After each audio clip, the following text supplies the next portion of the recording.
Hello, and welcome to another episode of Unworthy History. Today we got some more actual history for you from this book right here, The Capture and Escape, Life Among the Sioux by Sarah L. Larimer. This book was published all the way back in 1870. So this is episode 5 in my series on Fanny Kelly. Sarah Larimer was the other woman taken captive by the Sioux in 1864. And so in this episode, we'll hear about some events from her perspective.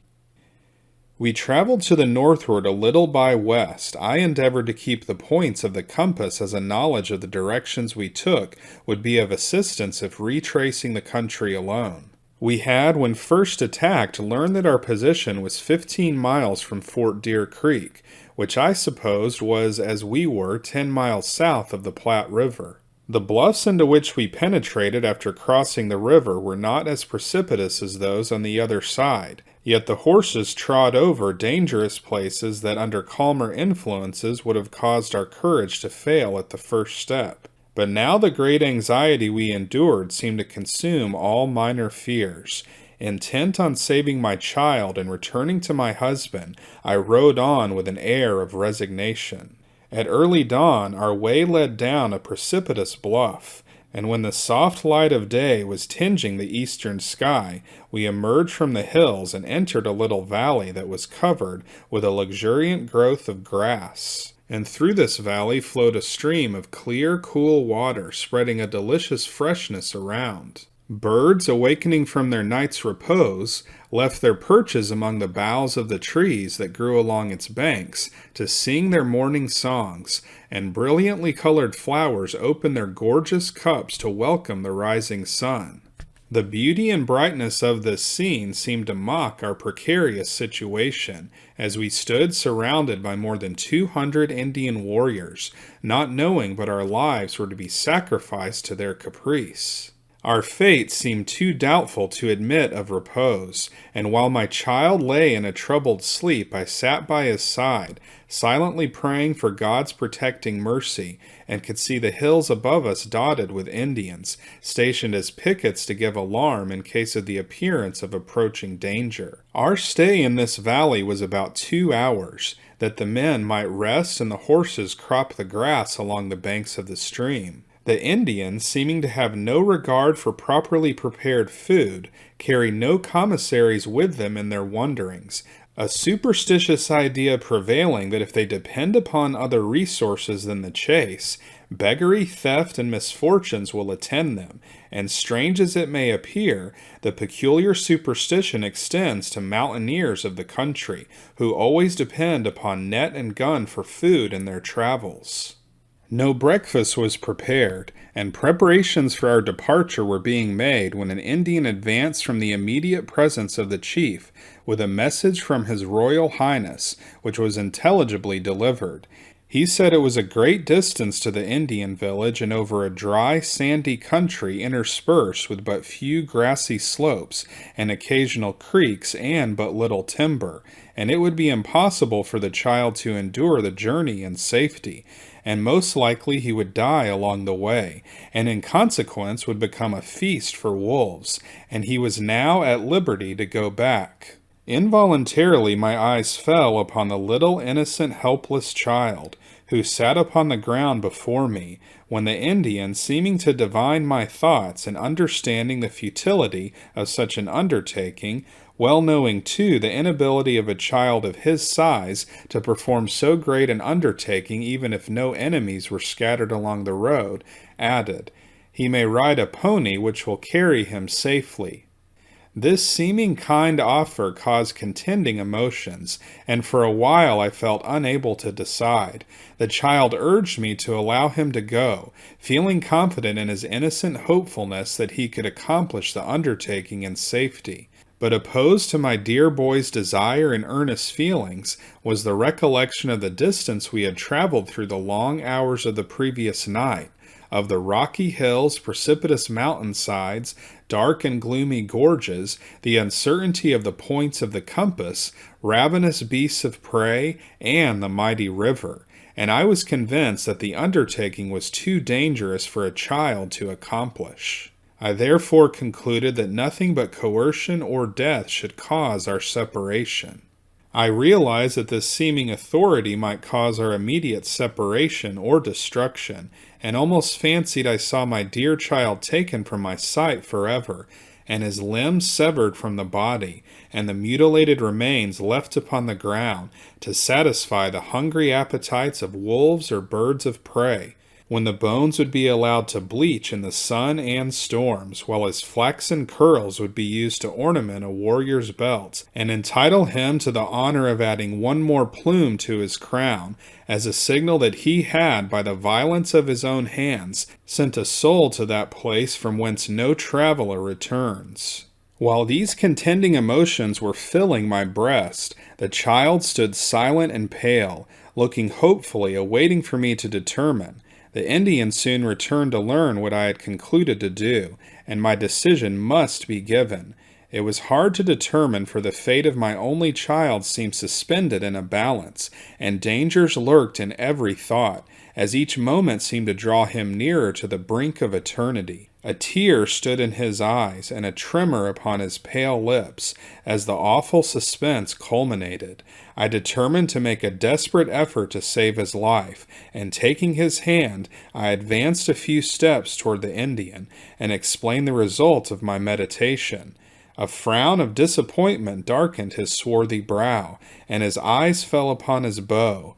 No time was to be spared. Quicker than thought, my child might be beyond the power of earthly interference, and stepping between them, I said, "I will give the boy to you," and proceeded to explain the benefits that would be derived from his services. Frank, entrusting the hope of my superior judgment, made no resistance, though he saw that I was relinquishing my claim as his parent, and appeared to realize that the sacrifice on my part equaled his own.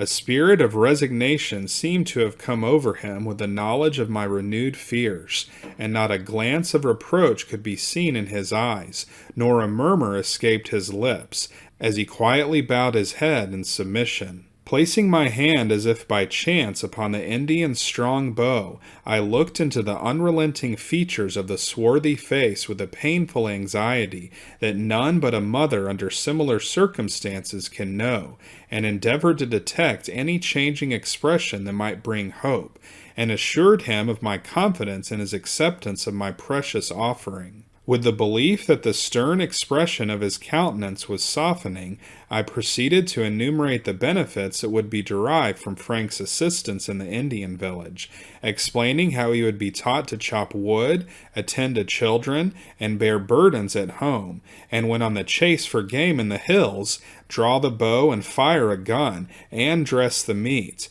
and even on the warpath he could sway the tomahawk. The Indian yielded, and a pleased look lighted his features, and now they desired me to believe that Frank was accepted as a member of the Sioux family, and was, in consequence, a young warrior by actual adoption into their tribe. I felt persuaded by the changed expression of the Indian's countenance, and his repeated assurances of their acceptance of the child as their own, that his life would not be immediately sacrificed, unless some competing influence should interfere and supersede this good resolution. For though the pledge was given by an enemy, whose people I was justifiable in suspecting of treachery and deceit, I believe they were given in sincerity and not to deceive. They were received in confidence, and as the only assurance that I could obtain for the preservation of the child. I understood too little of the duplicity of the Indian character to suspect a stratagem when I was told that the child might take a horse and go back, and had only opposed our separation because of the utter inability of a boy of only 7 years of age returning by himself over such a country as we had traveled, and surmounting the dangers of the way. It was a deceitful, cunning plan of the subtle chief, who had contemplated the murder of the child beyond the first bluff. But God in mercy had softened the warrior's heart, and caused him to admire the boy, and gain permission to spare his life. I saw that an influence could be exerted over this Indian's mind, and hoped to see in his character some of the noble traits I had been taught to believe belonged to the nature of Indians, and that as their vigilance declined, we would meet with some opportunity by which an escape might be effected. The chief was evidently pleased with the gift of the child, or possibly it was with the belief that I was reconciled to our life of bondage, for arrangements for our comfort were made that had not been done before. A horse was brought for me to ride, and over the saddle a heavy cloth was spread, that the seat might be as comfortable as possible. An Indian boy stooped and crossing his hands motioned for me to step upon them, and having done so I was assisted into the saddle with as much gallantry as if the little Indian had been a gentleman of refined surroundings. Then, turning to the pony the chief had detailed for Frank's use, he fastened a pillow upon its back, which happened to be one from his own little bed at home, and taking the child he placed him upon it. I was forming a more favorable opinion of Indian gallantry when he suddenly stopped and took Frank from the horse. The sight of the unexpected change in the Indian's plan gave me renewed cause for fear, and the child's pale face and imploring eyes turned toward me with a look of despair. Happily, our renewed fears were but momentary, for the dexterous Indian with remarkable rapidity grasped a little saddle that, being too small for a comfortable seat for a man, had been abandoned, girded it upon the horse's back, and after carefully arranging the stirrups and placing the pillow in it, he lifted the child into this comfortable seat, and again took our bridles, proceeding up the bluff. Each path of the Indians was crossed that if possible no track of their horses' feet might be left to mark our course.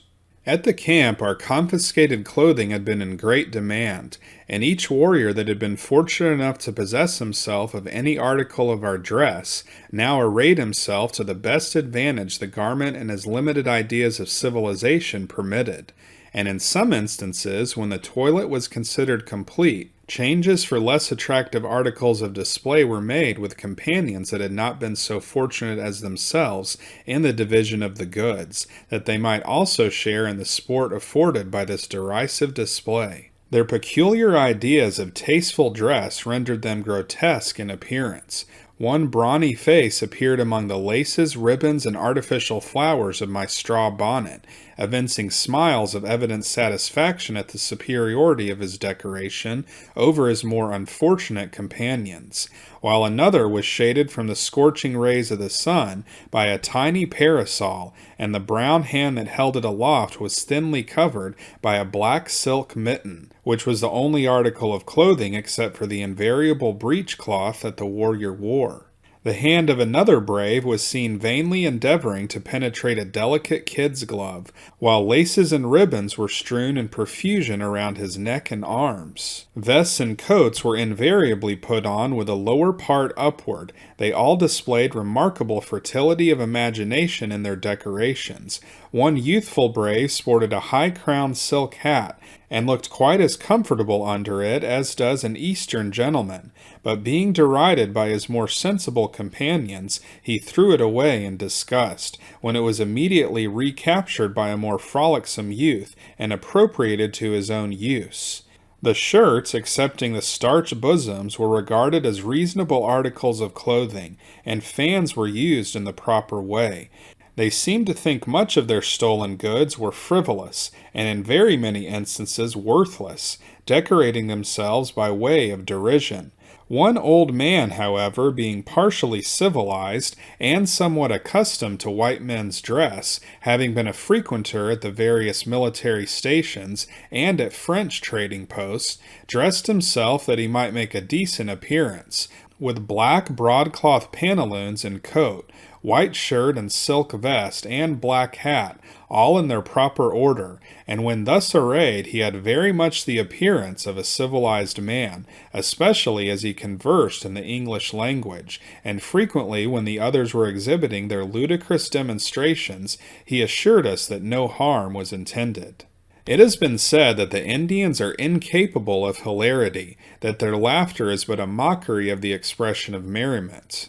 But opposed to this idea of the character of the forest lord, these Indians seem to have a sensitive appreciation of the ludicrous, frequently indulging in hearty fits of laughter, and were apt in giving and receiving jokes. It has also been affirmed that the Indians do not yield to tears of sorrow, but always mourn aloud, yet observation has convinced the close observer that this is also a mistaken conclusion.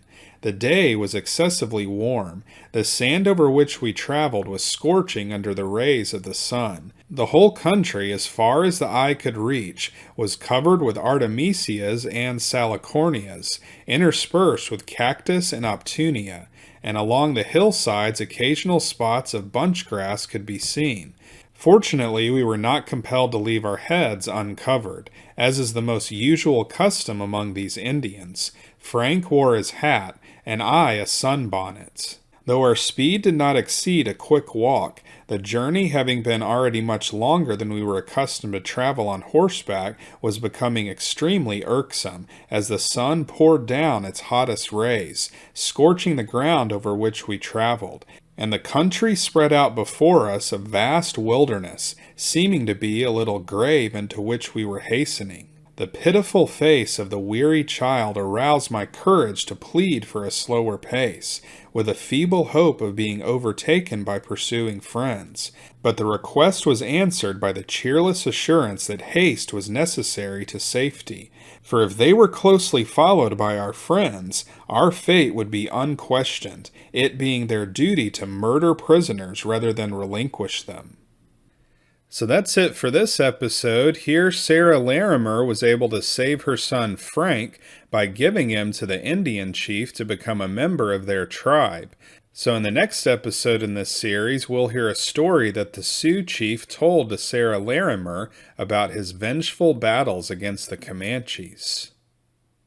So if you want to see more episodes like this, then be sure to like and subscribe. And we'll see you next time on Unworthy History.